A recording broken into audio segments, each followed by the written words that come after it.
छत्रपती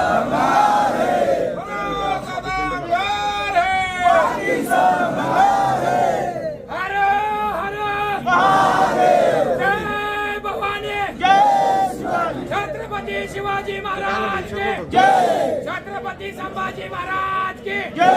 मराठा आरक्षण संघर्ष योद्धा माननीय श्री मनोज जरांगे पाटिल, तुम आगे बढ़ो, हम तुम्हारे साथ हैं। नमस्कार आदाब, मैं अजीम तांबोली, आप देख रहे YSR न्यूज़। जालना जिले के अंतरवाली सराठी में इस वक्त हम मौजूद है, जहां पर मराठा समाज के मनोज जरांगे पाटिल ने फिर एक बार ऐलान कर दिया मराठा आंदोलन का। 29 अगस्त को यह आंदोलन की शुरुआत की जाएगी और मराठा समाज के विविध मांगों को अगर पूरा नहीं किया जाएगा तो यह आंदोलन कंटिन्यू जारी रहेगा।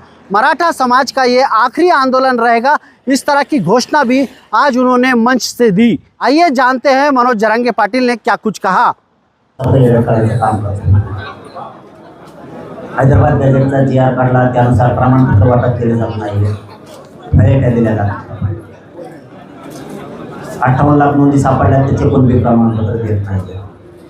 सातारा संस्थान, कोल्हापूर संस्थानचं गॅजेटी आहे, औंध पुणे आणि बॉम्बे गव्हर्नमेंटचं गॅजेटी आहे। हे आम्ही 3 वर्षापासून घ्या म्हणून सांगतोय, तेही घेतलं जात नाही। जाणून बुजून व्हॅलिडिटी सर्रास रोखल्या, काही कारण सांगू। मग जर आमचं असून दिलं जात नाही तर आता आम्ही शांत किती दिवस बसायचं? म्हणून पोलीस साहेबांना सांगणं, तुम्ही हे का देत नाही आहे?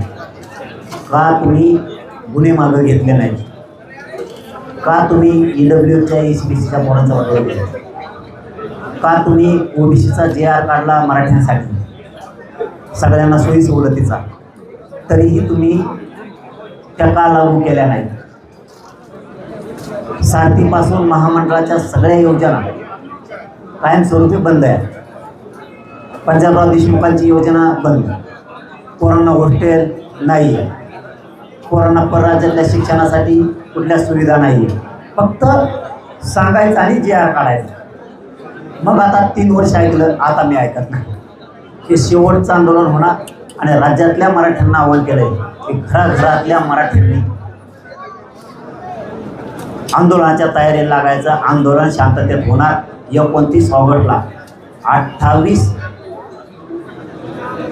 ऑगस्टच्या आत जर मागण्यांची सगळ्या अंमलबजावणी म्हणतोय मी, GR तुम्ही नुसतेच काढताय, नदी लावताय, अंमलबजावणी केल्या नाही तर 29 ऑगस्टला आमरण उपोषण कठोरपणाने सुरू होणार। निर्णायक आंदोलन होणार, त्याशिवाय आता मागं आम्ही सरकणार नाही। जे होईल ते होईल, आता आम्ही तयारी ठेवू। दादा मला सांगा की आता शेवटचं तुम्ही उपोषण केलं होतं भाजप बसून म्हणा, त्या मागण्या सरकारनं मंजूर केल्यानंतर तुम्ही उपोषण सोडलं होतं, काय झालं त्या मागण्या सरकारनं? नेमके हैदराबाद गॅजेट लागू करताना नेमक्या प्रमाणपत्रासाठी काय अडचणी येतात? सरकारनं दिलेलं असून पूर्ण केलं नाही का?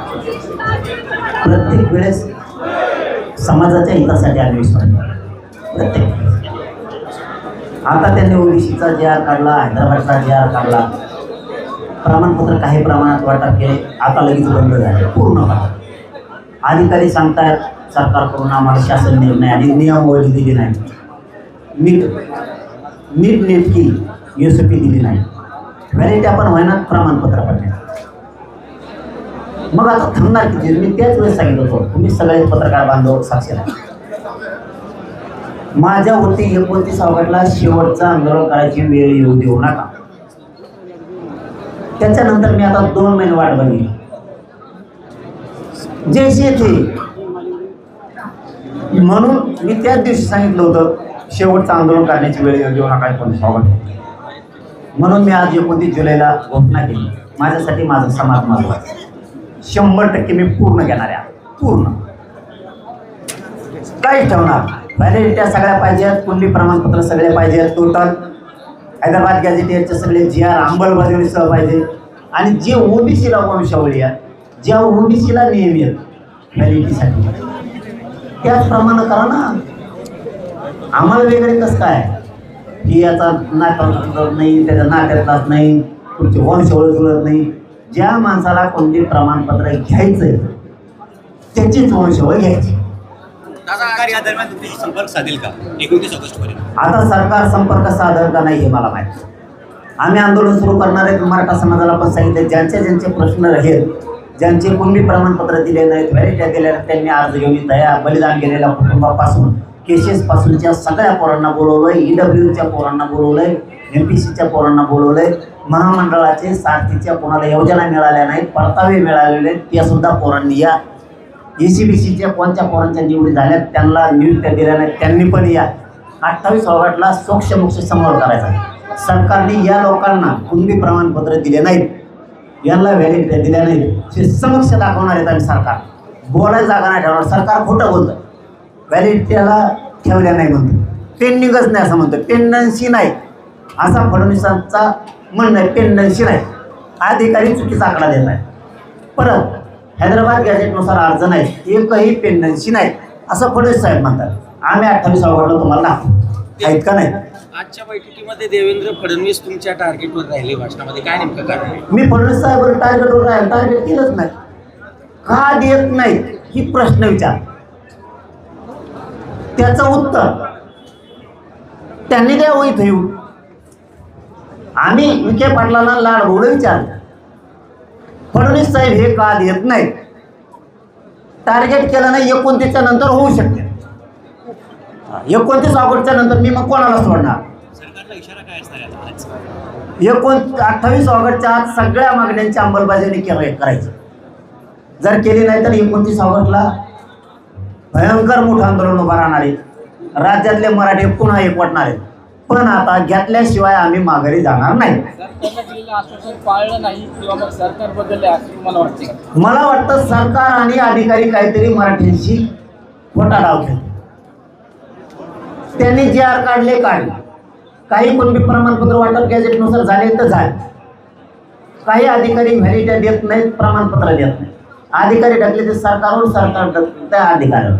गॅझेट जर आमचं आहे तर त्यानुसार आम्हाला एक खटी लगेच वाटप पाहिजे. निर्णायक शेवटचं आंदोलन म्हणजे काय, लगेच पाहिजे. मराठवाड्यातल्या मराठ्यांना लगेच कुणबी प्रमाणपत्र वाटून टाका गॅझेट प्रमाण. देतो भितो नंतर भितर नाही, लगेच. आता हे इशारा आहे. हो, लगेच वाटप पाहिजे. 3 वर्ष वेळ दिला, किती देतो सरकार. गॅझेटमध्ये इतकी नोंद आहे ना, तितक्या नोंदीचं प्रमाणपत्र लगेच वाटप कर. 12 दिवशी देतो, 13 दिवशी नाही, तोवर आंदोलन सुरू आहे. आज तिथून मागे तसं नाही केलं. इथून माग काय मागितला महिनाभर वेळ, ठीक आहे दिला. आता वेळ नाही. गॅझेटमध्ये जेवढ्या नोंदी आहेत त्या नोंदीचे प्रमाणपत्र लगेच दे, तेव्हा आंदोलन सुरू. व्हॅलिडिटी जेवढं दाखल केलं त्या लगेच द्यायचं, तेव्हा सुरू. जेवढे पोरं नोकऱ्याला घ्यायचे राहिले ते लगेच घ्यायचे, तरच सुटतं आंदोलन. 58 लाख नोंदीचे प्रमाणपत्र लगेच द्यायचे, तरच सुटतं आंदोलन. म्हणजे आता सोक्षमोक्षचे डायरेक्ट लगेच द्यायचं. व्हॅलिडिटी पण लगेच द्यायचं. मंत्रालय स्थापन लगेच करायचं. ओबीसी सवलती आणि सोयी सुविधा लागू केल्या ना, तुम्ही केल्या ना,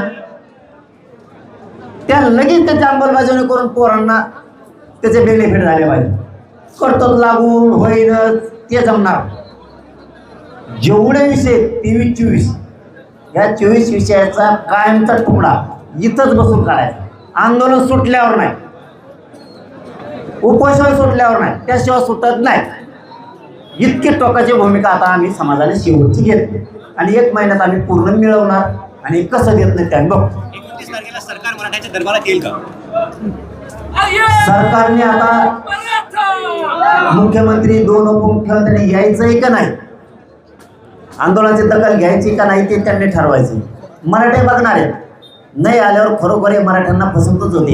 ही संदेश महाराष्ट्रातल्या मराठ्यात जाणार आहे. आणि तो एकदा संदेश गेला आणि एकदा रोष नाराजीचा निर्माण झाला की 2029ला सरकार गेलं. ये थे मनोज जरंगे पाटिल जो जानकारी दे रहे थे कि मराठा समाज का आखिरी आंदोलन होगा। इस तरह की जानकारी भी उन्होंने दी।